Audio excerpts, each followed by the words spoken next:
4 ans après le début de la guerre en Ukraine, c'est le ciel au-dessus de Moscou qui s'est assombri. La raison n'est ni un incendie dans une centrale électrique, ni une catastrophe naturelle. Au lieu de cela, des drones ukrainiens ont atteint la capitale russe et frappé la plus grande raffinerie de pétrole de la ville.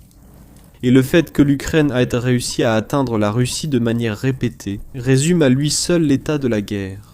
La Russie est en train d'être brisée. Mais comment passe-t-on d'une invasion qui devait durer 3 jours à une guerre totale où le président russe Vladimir Poutine perd lentement le contrôle de son pays? Il n'y a pas de réponse unique ici, mais plutôt une combinaison de facteurs. Alors commençons par l'ampleur de ce que nous voyons en 2026 et pour cela, il faut revenir aux premières semaines. Lorsque l'invasion a commencé en février 2022, la Russie a agi rapidement et elle s'est déployée partout. Des colonnes blindées ont déferlé de la Biélorussie vers Kiev, de la Crimée vers le sud et par la frontière orientale, engloutissant de larges parties de l'Ukraine en quelques jours. Fin mars 2022, à peine un mois après le début de la guerre, la Russie contrôlait plus de territoires ukrainiens qu'elle n'en contrôlerait plus jamais en 4 ans et demi. Puis vint l'automne 2022 et la carte bascula violemment en faveur de l'Ukraine. Début septembre, l'Ukraine lança sa contre-offensive de Kharkiv et c'était à couper le souffle. Les forces de Kiev ont repris environ 6000 km² en quelques jours, avançant à un rythme moyen d'environ 7400 mètres par jour. Gardez ce chiffre en tête, il sera important dans un instant. Le Centre d'études stratégiques et internationales classera cette opération parmi les offensives militaires les plus efficaces de l'histoire de la guerre moderne. 2 mois plus tard, en novembre 2022, l'Ukraine a forcé les Russes à abandonner la ville de Kherson, la seule capitale régionale que Moscou avait réussi à capturer pendant toute l'invasion. En l'espace d'un seul automne, l'Ukraine avait effacé des mois d'avancée russe et brisé le mythe selon lequel l'armée russe était une machine imparable. Après cela, la guerre s'est figée. Entre janvier et septembre 2023, les forces russes n'ont pris qu'environ 465 km² de territoire ukrainien, ce qui était presque insignifiant.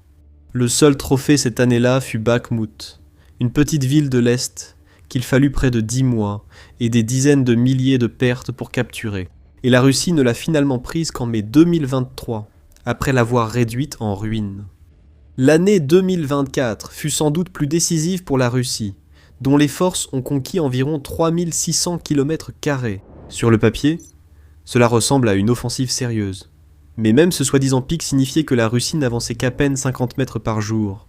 Particulièrement importante était la ville de Pokrovsk, une cible logistique dans la région de Donetsk, où la Russie a avancé de moins de 50 km en près de 2 ans de combat. Ce n'a jamais été une blitzkrieg. C'était un glacier d'hommes, et d'obus avançant lentement sur les corps qu'il laissait derrière lui.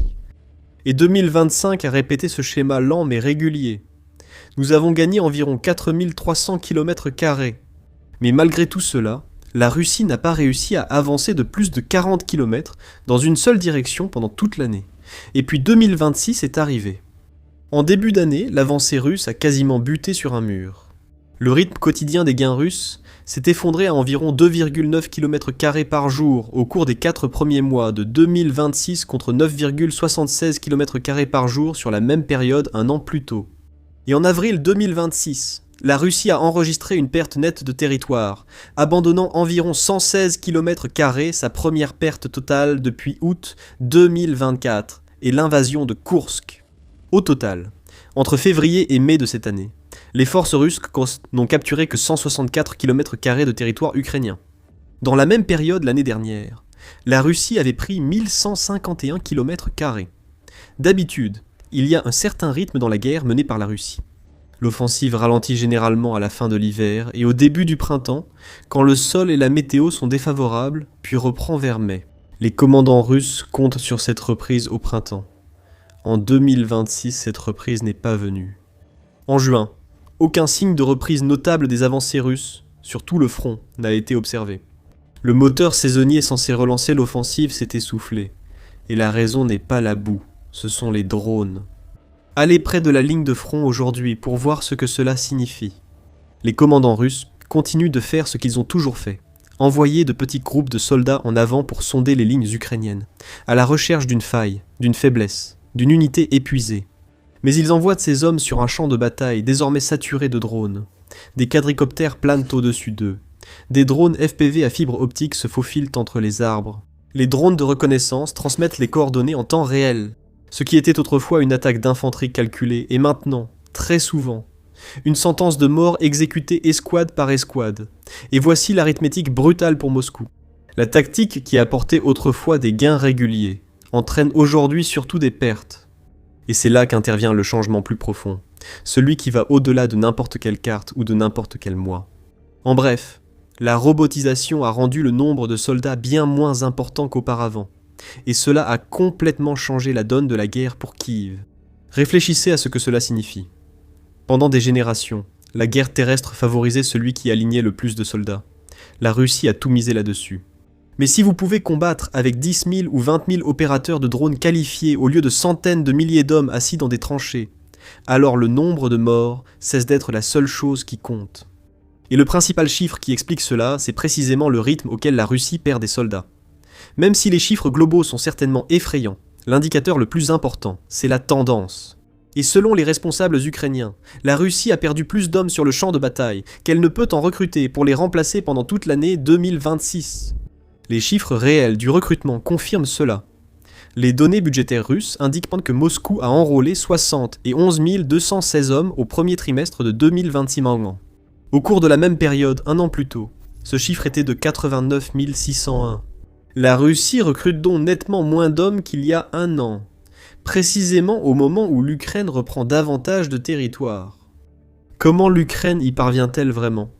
Selon l'Institut KSC, la production de drones FPV par l'Ukraine est passée de seulement 3 000 à 5 000 unités par an en 2022 à environ 3 millions en 2025. Et début 2026, son industrie de défense avait la capacité d'en produire plus de 8 millions par an. Par personne en âge de travailler, l'Ukraine produit en 2026 entre 6 et 9 fois plus de drones que la Russie. Là où l'Ukraine devait autrefois utiliser un missile Patriot valant des millions de dollars pour abattre un drone bon marché, elle déploie désormais ses propres drones intercepteurs, comme le Sting, coûtant environ 2000 $ chacun. Et début 2026, les entreprises ukrainiennes produisaient jusqu'à 1000 de ces intercepteurs chaque jour. Un pays qui était censé être écrasé par la supériorité de production surpasse désormais l'envahisseur par son innovation, et cela pour une fraction du coût. La campagne qui étouffe la Russie ne repose pas uniquement sur les frappes spectaculaires contre Moscou. Le véritable pilier, c'est ce que les Ukrainiens appellent la zone intermédiaire, une zone située à environ 150 km au-delà de la ligne de front. C'est dans cette zone que l'Ukraine concentre ses frappes de drones et de missiles, car à cette profondeur, on touche à la logistique de l'armée russe, à ses convois de ravitaillement, à son carburant, à ses munitions. Ceci est particulièrement évident le long du corridor terrestre vers la Crimée. Depuis mai, des centaines de drones ukrainiens de tout type volent en direction de ce corridor, qui est la route terrestre cruciale que la Russie utilise pour ravitailler la péninsule qu'elle a annexée en 2014 et pour soutenir les troupes retranchées le long du front sud. L'autoroute R280 est l'artère lisse et rapide, censée permettre à tout cela de circuler. L'Ukraine en a fait un stand de tir. Les troupes russes attendent désormais plus longtemps leur carburant et leurs munitions. Les unités logistiques ont été contraintes de passer à des camions plus petits et moins voyants, ou de ramper sur des routes de campagne accidentées, au lieu d'utiliser l'autoroute rapide, car tout ce qui bouge sur la R280 risque d'être ciblé par un drone. Artem Bieliakov, qui est le chef de la 412e brigade de drones Nemesis, a décrit l'opération comme douloureuse pour l'armée russe. Et honnêtement, c'est le type de pression le plus dangereux. Ce n'est pas un coup de grâce unique, mais une usure constante qui pèse sur tout ce que la Russie essaie de déplacer. Vous pourriez penser que la Russie va simplement copier l'Ukraine. Les Russes disposent de leur propre unité d'élite de drones, Rubicon, réputée redoutable dans certains secteurs. Mais alors que l'Ukraine a étendu ses frappes de drones et de missiles pour isoler les forces russes et couper leur chaîne d'approvisionnement, Rubicon n'a pas réussi à adopter la même envergure. Le constat était qu'en cherchant à élargir l'unité, la Russie allait trop loin. En doublant le nombre d'opérateurs de drones, l'unité a considérablement abaissé ses critères d'entrée et réduit la formation des opérateurs. L'unité a également commencé à recruter dans le même vivier que celui de la ligne de front, ce qui pourrait réduire la main-d'œuvre disponible pour la Russie sur le terrain, tout en ne fournissant même plus le même niveau de formation qu'auparavant. Mais avant d'aborder la véritable raison pour laquelle les opérations de drones stagnent, assurez-vous de vous abonner à The Military Show. Nous publions chaque jour des vidéos sur la géopolitique mondiale pour vous offrir une vue d'ensemble de la guerre et de tout ce qui l'entoure. Revenons à l'industrie des drones en Russie. Le problème fondamental est que l'ensemble du complexe militaro-industriel est défaillant. Des années de dépenses de guerre ont réduit le chômage à un niveau historiquement bas, ce qui peut sembler positif, mais implique autre chose pour une machine de guerre. Quand presque tout le monde travaille, il devient difficile d'attirer des travailleurs qualifiés dans des secteurs comme la production de drones. En dehors des systèmes sans pilote et des armes à longue portée, les domaines dans lesquels la Russie investit le plus de ressources, la production a largement stagné. Un rapport de Reuters de février indiquait que le pays nécessitait plus de 2,3 millions de travailleurs supplémentaires. Et même dans les secteurs prioritaires, où la production a réellement augmenté, l'industrie militaire a atteint un plateau. Et cela malgré le fait que le pays consacre 40% du budget gouvernemental à l'armée, à la défense nationale et au secteur connexe, des chiffres qui n'avaient pas été vus depuis des décennies. Alors, que pense l'homme au sommet de tout cela ? Selon certains, Poutine et son cercle rapproché se contentent désormais d'affirmer que la Russie détient toujours l'avantage. Selon deux anciens hauts responsables du Kremlin, Poutine consacre désormais la plupart de son temps à gérer personnellement les détails de la guerre et reçoit des rapports de Valery Gerasimov, son commandant en chef, parfois 2 fois par jour. Et selon ces mêmes anciens responsables, Poutine croit sincèrement que la guerre n'est qu'une question de temps. Mais il y a ici une dynamique perverse. Au cours des 2 dernières décennies de son pouvoir, Poutine a démantelé la plupart des contre-pouvoirs gouvernementaux à son autorité, plaçant des personnes qui lui sont loyales à des postes clés dans l'armée, les services de renseignement et les services gouvernementaux. Mais Poutine reste également sous l'influence de l'armée, étant donné qu'il a joué un rôle déterminant dans sa création. Pourtant, ces services de renseignement n'ont pas réussi à fournir de vraies informations sur la réaction de l'Ukraine à l'opération militaire spéciale. Et malgré cela, Poutine leur fait quand même confiance et les laisse continuer. C'est parce que les services savent que, malgré tout le pouvoir qu'ils possèdent, ils ne sont pas à l'abri d'un démantèlement par Poutine. Ils diffusent de fausses informations et tentent de cacher la réalité de la guerre à Poutine et au public. Et de temps en temps, cette bulle soigneusement contrôlée se fissure en public. Début juin, lors d'une fête nationale, Poutine a rencontré un groupe de militaires à l'intérieur du Kremlin. Ces soldats n'ont cessé de lui poser la même question. Quand exactement la Russie allait-elle enfin développer une réponse au Starlink d'Elon Musk ? L'Ukraine utilise ce réseau de satellites pour guider ses drones d'attaque sur la ligne de front, et les soldats sur le terrain en constatent l'effet. Poutine a insisté sur le fait que la Russie avait déjà développé et déployé sa propre réponse à Starlink. Il a précisé qu'il fallait simplement du temps pour passer à l'échelle supérieure. Mais à ce stade, seulement 16 unités avaient été lancées. Même selon les estimations les plus optimistes, le système, connu sous le nom de Razvet, ne couvrirait le pays qu'en 2030. Le système ne sera pleinement opérationnel que dans 4 ans, alors que la guerre continue et que l'Ukraine exploite déjà pleinement le Starlink d'origine. Au lieu de parler de Starlink, Poutine s'est longuement plaint que Moscou devait affronter la puissance collective de l'OTAN. Une diatribe qui a parcouru des références historiques à Napoléon et Hitler avant d'aboutir à une vague assurance que la Russie possède des choses que l'ennemi n'a pas et que ce sera plus grand et meilleur à la fin. C'est le son d'un pouvoir à court de vraies réponses, qui se raccroche au réconfort des vieux mythes. Cela ne signifie pas que la Russie est vaincue, que la guerre va finir bientôt, ou que l'Ukraine gagne facilement. La Russie garde une capacité réelle et dangereuse de causer de graves dégâts, et nous devons être honnêtes à ce sujet envers ceux qui vivent sous ces bombes. Bien que l'Ukraine ait pris l'avantage dans la guerre des drones, les avions russes frappent les positions ukrainiennes avec un nombre record de bombes planantes. Ces bombes soviétiques, dotées de kits de guidage bon marché et d'ailes escamotables, pilonnent sans cesse tranchées ukrainiennes, lisières de forêts et immeubles d'habitation. Une partie de leur efficacité s'explique par une pénurie persistante de systèmes anti-aériens. L'Ukraine ne pouvant pas menacer efficacement les avions russes, ces chasseurs volent trop plus près du front pour larguer leurs bombes, ce qui leur permet une précision redoutable. Ainsi, la Russie utilise jusqu'à 5700 bombes planantes par mois. La réponse de l'Ukraine a été de renforcer le brouillage, en développant un système qui perturbait le système de navigation rudimentaire et les neutralisait au moins temporairement. Mais les bombes ne ralentissent pas.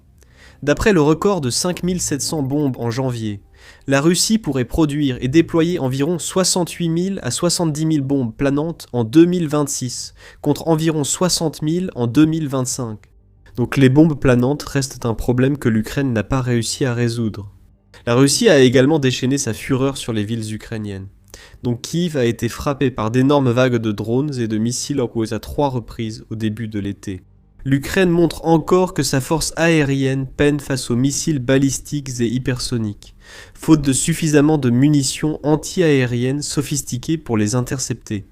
Ce rythme accru d'attaque contre les villes ukrainiennes pourrait en fait répondre aux difficultés russes sur le champ de bataille. Puisque la Russie ne peut pas progresser sur le terrain, elle essaie peut-être d'intensifier ses attaques aériennes. Et donc, l'Ukraine a décidé de frapper la Russie, là où ça fait mal, le pétrole. La frappe contre la raffinerie à Moscou qui a ouvert cette vidéo n'est pas un coup isolé. C'est la partie visible d'une campagne qui sape discrètement la colonne vertébrale énergétique de la Russie.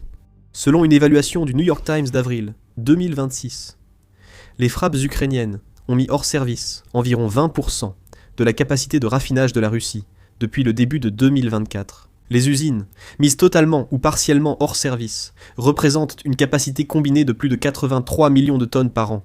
Cela représente environ un quart du total de la Russie, soit plus de 30% de la production d'essence du pays, et environ un quart de son diesel, selon Reuters. En avril, au moins 21 frappes ukrainiennes ont visé raffineries, terminaux, navires et stations de pipeline, soit le total mensuel le plus élevé depuis décembre, réduisant l'activité des raffineries russes à son plus bas niveau depuis plus de 16 ans. Les dégâts ont forcé la Russie à réduire sa production de pétrole d'environ 300 000 à 400 000 barils par jour, par rapport à ses niveaux du premier trimestre, soit la plus forte baisse mensuelle depuis environ 6 ans. L'Ukraine choisit désormais mieux ses cibles, visant des goulets d'étranglement spécialisés comme les hydrocrackers, où la capacité de raffinage russe mise à l'arrêt a atteint 250 000 barils par jour contre 50 000 à 60 000 un an plus tôt, sur des équipements nécessitant des pièces de rechange, avec des délais de plusieurs mois en raison des sanctions occidentales. Le moment clé est arrivé en juin, quand le ministère russe de l'énergie a admis pour la première fois que des attaques aériennes ennemies perturbaient l'approvisionnement. Et Vladimir Poutine a reconnu le besoin de meilleures défenses aériennes. Quand le Kremlin commence à admettre publiquement les dégâts, vous savez que c'est réel. C'est pourquoi, à Moscou, on recommence à parler de mobilisation. Mais cela pourrait même aggraver la situation. Souvenez-vous, en 2022, après que l'opération militaire spéciale n'a plus semblé être une affaire conclue, Vladimir Poutine a annoncé une mobilisation partielle, rappelant environ 300 000 réservistes. Cela a entraîné le départ de près d'1 million de personnes du pays, la plupart ne revenant jamais. En 2026, le même exode pourrait se reproduire, sauf que cette fois, il ne reste plus autant de monde. Et il faut revenir à la pénurie de main-d'œuvre mentionnée plus tôt, car une mobilisation massive ne ferait qu'aggraver la situation. Et même si Poutine était prêt à accepter le risque politique et les dégâts économiques, une mobilisation massive lui fournirait quand même les mauvais soldats pour la guerre qu'il mène réellement. Souvenez-vous de ce qu'est devenue cette guerre. Elle n'est plus décidée par des centaines de milliers d'hommes assis dans des tranchées. Elle est décidée par des opérateurs de drones qualifiés, des ingénieurs et des techniciens. Le genre même de personnes hautement qualifiées, qu'une mobilisation paniquée et indiscriminée ne produit tout simplement pas. Alors, rassemblons tout cela, car la forme que cela prend est importante. L'Ukraine a fait tomber les 2 piliers sur lesquels Poutine avait bâti cette guerre, la supériorité numérique et la profondeur stratégique intouchable. L'avantage en effectif diminue car les drones les rendent moins décisifs, et la Russie perd des hommes plus vite qu'elle ne peut les remplacer. La sécurité à l'arrière russe s'est dissipée car les drones ukrainiens atteignent désormais les raffineries de Moscou. La progression russe a ralenti à une fraction du rythme de l'an dernier. Son industrie de défense a atteint un plafond qu'elle ne peut relever vite, tandis que sa direction assure que tout va bien mais réclame désespérément une alternative à Starlink qu'elle n'a pas. Oui, la Russie peut encore bombarder les villes ukrainiennes et avancer péniblement dans le Donbass à un prix terrible, mais elle dépense sa force pour maintenir une position perdante, tandis que les fondamentaux évoluent chaque mois davantage contre elle. Pour en savoir plus sur les drones qui rendent la stratégie ukrainienne de moyenne portée efficace, regardez cette vidéo. Abonnez-vous à The Military Show pour suivre l'actualité sur la guerre en Ukraine et la géopolitique mondiale.